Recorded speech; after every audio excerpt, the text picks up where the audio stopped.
चौथा नियम देखो क्या कह रहा है। यदि विसर्ग के पहले हर्ष ए हर्ष उ, हर्ष ए हर्ष उ, यदि विसर्ग के पहले हर्ष ए हर्ष उ और बाद में क ख ट ठ क ख,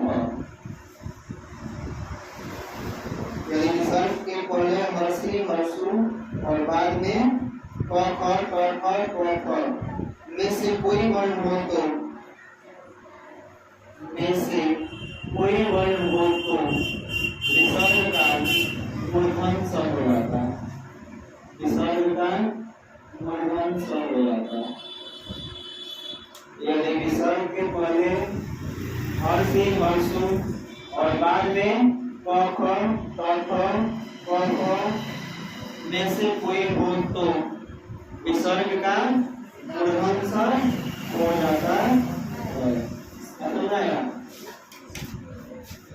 उदाहरण देखेंगे क्या बोला है वो। यदि विसर्ग के पहले हर्षी हर्षु, छोटी ई छोटी ये मास्टर चल रहा है, और बाद में कौन से क ख ट ठ या वैसे कोई हो तो कौन सी हो जाता है, विसर्ग का मूर्धन्य हो जाता है। यहाँ हो जाएगा निस यहाँ क्या हो जाएगा निष्कंटक, ठीक है ना। यहाँ क्या हो जाएगा धनुष कंकार, निष्काम, यहाँ क्या हो गया निस्वर। इसमें किसी को दिक्कत तो आज का कहा सही पर खत्म किया जाएगा। इसमें किसी को दिक्कत है नहीं।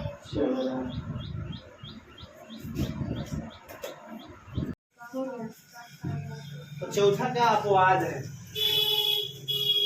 चौथा का अपवाद है दुख। दुख का दुखी होता है। 4 नंबर जो लोग लिखे हैं ना उसका कौन सी है अपवाद। एक वो है अपवाद है, लिख लिया सब। अब 5वां नियम लिखो। यहाँ तक दिख रहा है देखो तो। हाँ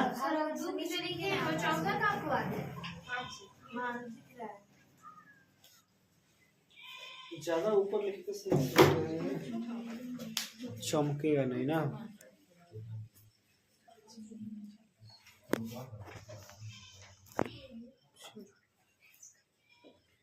पांचवा लिखो, उतार लिया सब ना। 5वां नियम लिखो तो। विसर्ग के बाद यदि, विसर्ग के बाद यदि, विसर्ग के बाद यदि, विसर्ग के बाद यदि तो या थ हो, विसर्ग के बाद यदि तो या थ हो,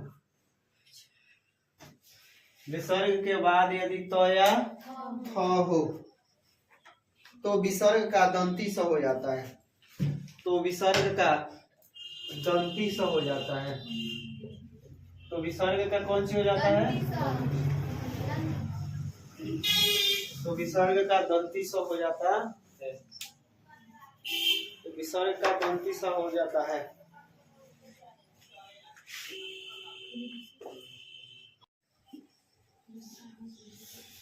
चलो क्या हुआ,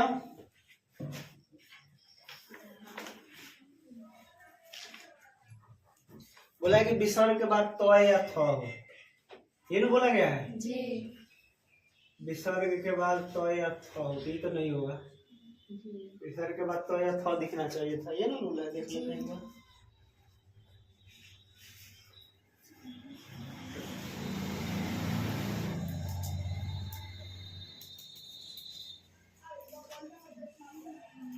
वही नहीं होगा,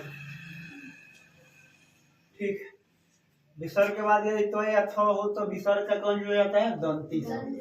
वो भी कौन सी नमस्ते। ठीक है, विसर्ग का कौन सी हो गया दंती सा। क्या हो जाएगा मनस्ताप। वैसे इसका क्या हो जाएगा निस्तेज। कोई दिक्कत इसमें नहीं।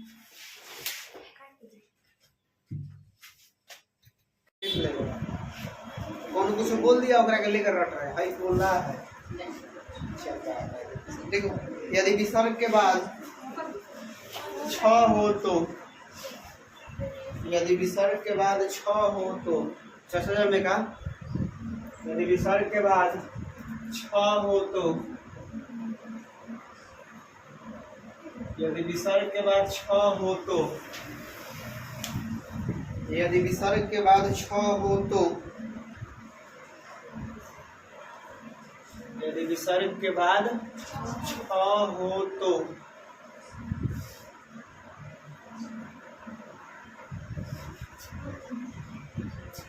विसर्ग लुप्त हो जाता है, विसर्ग लुप्त हो जाता है और च का आगमन हो जाता है। च में हलंत लगा देंगे। यदि विसर्ग के बाद छ हो तो विसर्ग लुप्त हो जाता है और च का आगमन हो जाता है। वो च कौन च आएगा, वो हलंत वाला। समझ में आ रहा है ना।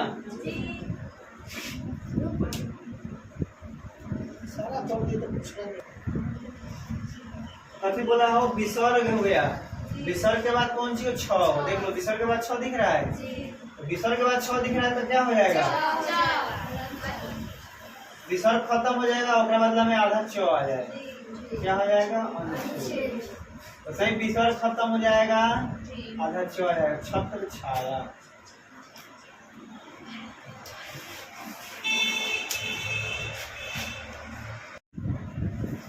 छ का दूसरा नियम लिखो। यदि विसर्ग के बाद, यदि विसर्ग के बाद, यदि विसर्ग के बाद र हो तो, यदि विसर्ग के बाद र हो तो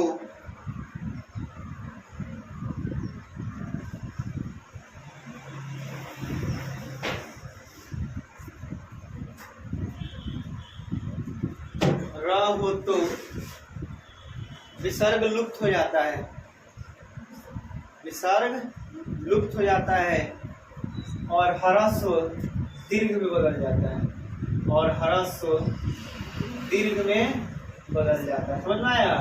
ह्रस्व स्वर रहेगा तो कथी हो जाएगा दीर्घ स्वर हो जाएगा। समझ में आया। हो गया ना।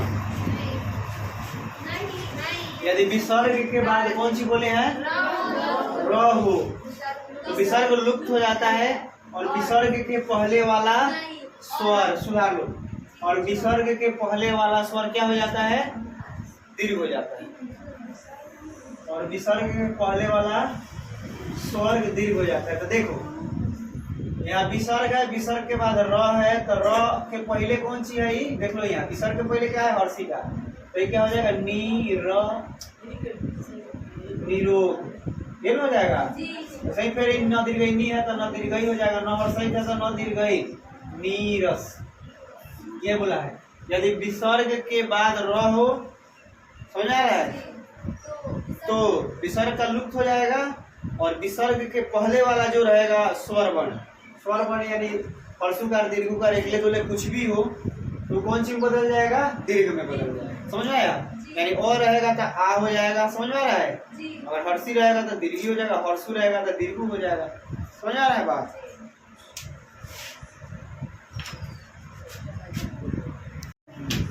छ का 3 लिखो। यदि विसर्ग के पहले अ या आ हो, यदि विसर्ग के पहले अ या आ हो, यदि विसर्ग के पहले अ या आ हो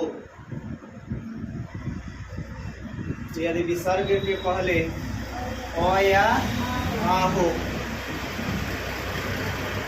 यदि विसर्ग के पहले अ या आ हो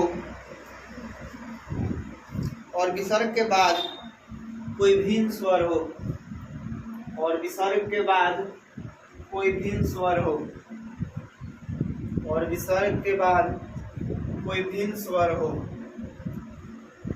यदि विसर्ग के पहले अ या आ हो और विसर्ग के बाद कोई भिन्न स्वर हो तो विसर्ग का लोप हो जाता है। विसर्ग का लोप हो जाता है। जैसे अतः जोड़ एवं, जैसे अतः जोड़ एवं, अतः जोड़ एवं कथी बोला है? यदि विसर्ग के पहले अ या आ हो, तो बोल के देखो आ रहा है वो अ हो, और बाद में कौन सी हो? अ आ के अलावा कोई दूसरा हो। इनके मतलब यही है ना, अ आ के अलावा ए आ गया तो उस केस में क्या होगा? विसर्ग का लोप हो जाएगा, ये हो जाएगा अतएव। समझ में आया?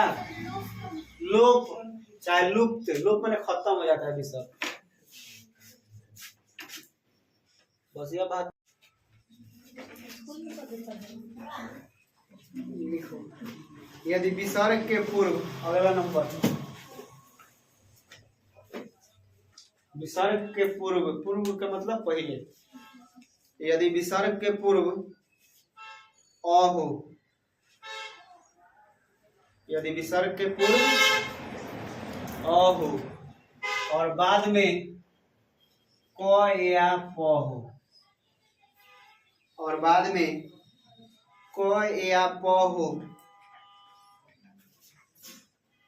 तो विसर्ग में परिवर्तन नहीं होता है, तो विसर्ग में परिवर्तन नहीं होता है। बात समझ में आया? कथी है? यदि विसर्ग के पहले अ हो तथा बाद में क या प हो तो विसर्ग में कोई परिवर्तन नहीं होता है। उदाहरण देखो, दो चार गो उदाहरण, ये लास्ट है। एक करेगा अपवाद होगा, उसके बाद ये बेचारा बीत जाएगा।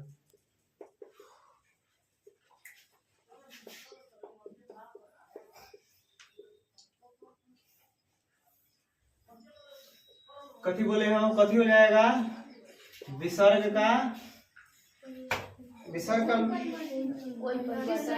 विसर्ग में कोई परिवर्तन नहीं। जगह है वही में लिख देंगे अंतःकरण, अंतःपुर, अधःपतन, इसका अपवाद भी है, लिखो।